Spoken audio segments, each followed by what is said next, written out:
Hi అండి, నమస్తే. Welcome back to another video. ఈరోజు వీడియోలో మనం నెల్లూరు ఎర్రకారం ఎలా ప్రిపేర్ చేసుకోవాలో చూసేద్దాం.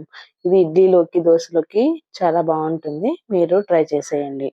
ఇప్పుడు ముందుగా ఒక మిక్సీ జార్ తీసుకొని కొన్ని ఎండుమిర్చి, కొంచెం కల్లుప్పు, ఆనియన్స్, టమాటో, 4 వెల్లుల్లిపాయలు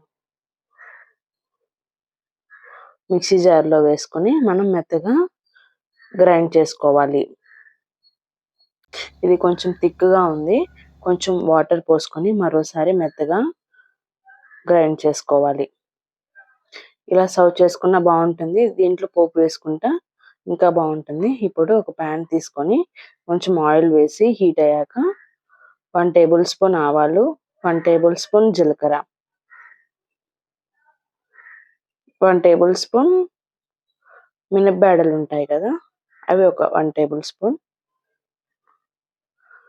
నొక్కి పెట్టుకున్న వెల్లుల్లిపాయలు వేసి వేగనివ్వాలి.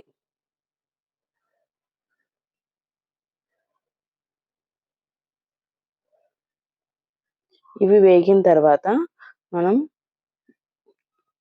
ముందుగా వాష్ చేసి పెట్టుకుని కరివేపాకు రెబ్బలను కూడా వేసి మనం వేగనివ్వాలి. ఈ పోపు రెడీ అయిన తర్వాత మనం ముందుగా గ్రైండ్ చేసి పెట్టుకున్న ఎర్రకారంలో వేసి బాగా మిక్స్ చేసుకోవాలి. ఈ ఎర్రకారం అనేది ఇడ్లీకి, దోశలోకి చాలా బాగుంటుంది. మీరు ట్రై చేసేయండి. Thank you.